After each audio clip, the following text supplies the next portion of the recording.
Informasi dari sidang lanjutan kasus penganiayaan berat rencana David Ozora dengan terdakwa Mario Dandi Satrio dan Shane Lucas Lumban Toruan digelar di Pengadilan Negeri Jakarta Selatan pada Kamis pagi. Sidang kali ini menjadi kesempatan terakhir jaksa penuntut umum menghadirkan ahli memberatkan kedua terdakwa. Yang hadir sebagai saksi adalah dokter yang menangani David Ozora sejak masuk di Rumah Sakit Mayapada Jakarta. Dr. Yeremia Tatang adalah saksi yang dihadirkan jaksa untuk memberatkan Mario Dandi dan Shane Lucas, dua terdakwa penganiayaan berat terhadap David Ozora.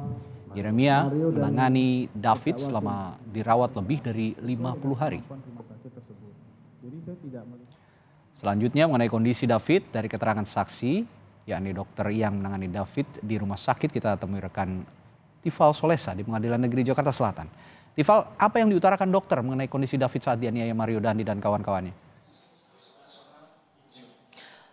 Dokter Tatang tadi sempat menjelaskan awal ia mengetahui kondisi David saat tiba atau dirujuk dari Rumah Sakit Medika Permata Hijau menuju ke Rumah Sakit Mayapada Kuningan Jakarta Selatan. Saat itu yang ia jelaskan saat dilihat kondisinya di unit gawat darurat atau UGD rumah sakit bahwa kondisinya terbilang cukup fatal begitu.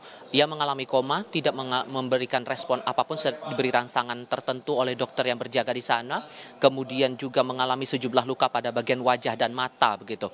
Itu penjelasan awalnya, sehingga dengan kondisi seperti ini barulah kemudian ada niatan dari tim medis, dalam hal ini Dokter Tatang menjadi penanggung jawab terhadap David Ozora untuk dilakukan tindakan lebih lanjut. Hal lain yang juga membuat kondisi dari David ini terbilang cukup parah adalah infeksi yang dialami oleh David selepas dilakukan atau menerima penganiayaan dari sejumlah pelaku, salah satunya adalah terdakwa Mario Dandi Satrio. Infeksi ini lebih spesifik lagi dialami pada organ napas atau pada bagian pernapasan, sehingga ini menyulitkan pernapasan dari David, yang pada ujungnya setelah kemudian dirawat dari UGD menuju ke ruang ICU, ia dilakukan tambahan atau dipasang alat bantu khusus atau ventilator untuk membantu jalan napas dari David Ozora saat berada di Rumah Sakit Mayapada Kuningan Jakarta Selatan. Lebih lengkap saya ajak Anda mendengar keterangan dari Dokter Tatang yang menjadi ahli dalam sidang hari ini. Nah, saat saya terima, itu memang kondisinya sangat tidak bagus, GCS-nya 3, dan itu di paru-parunya itu bunyi dahaknya sangat-sangat kental sekali. Kalau kita terima karena dia sudah koma dengan GCS 3, itu langsung kita intubasi, arti kita langsung pasang alat bantu nafas. Karena refleksnya semua sudah hilang. Jadi kalau refleksnya sudah hilang, maka pasien tersebut akan cenderung untuk gampang terdapat infeksi yang akan memperberat. Nah, dari data rumah sakit sebelumnya dan dari pemeriksaan laboratorium yang kita lakukan saat itu infeksi yang sudah pasien dapatkan itu sangat-sangat berat sekali. Leukositnya sudah sampai 20 ribuan, marker infeksinya pun PCT pun sudah cukup tinggi, di atas 4. Dan CRP atau peradangan itu sampai 200-an. Artinya ini anak memang terkena injury atau jejas yang sangat berat sekali. Maka waktu itu sekitar jam 1 pagian langsung pas di UGD Mayapada langsung kita intubasi, kita masukkan langsung ke dalam ventilator untuk melakukan pertolongan pertama.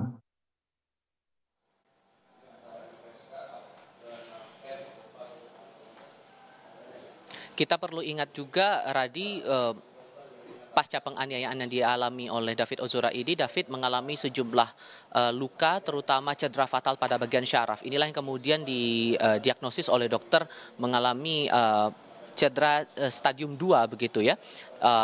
Dan pada akhirnya dilakukanlah tes MRI.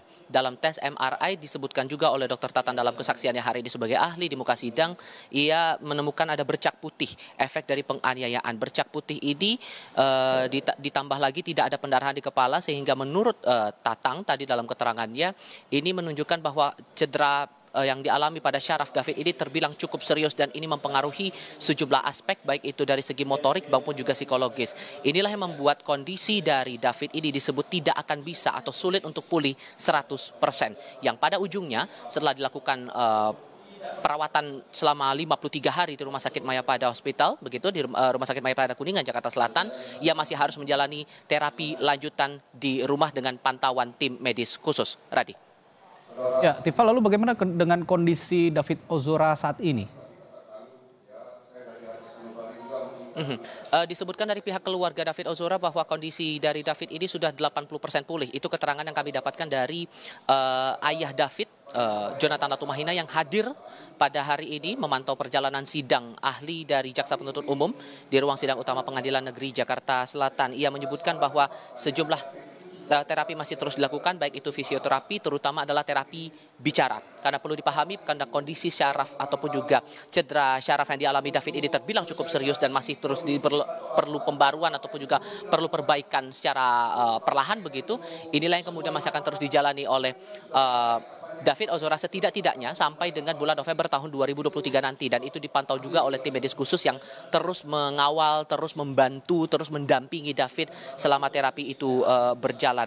Yang perlu dicatat juga di sini bahwa dari otoritas atau dari pihak keluarga juga menekankan sekalipun perbaikan kondisi sudah mulai terlihat, namun masih ada hal-hal yang perlu dicermati dari aktivitas David Ozora, mulai dari jalan ataupun juga sikap jalan yang belum sempurna, kemudian butuh pendampingan khusus setiap melakukan aktivitas, kemudian cara bicara yang masih belum seperti orang pada umumnya, ini juga masih menjadi concern, masih menjadi fokus dari pihak keluarga. Lebih lengkap ini pernyataan dari ayah David yang kami temui sebelum proses sidang hari ini.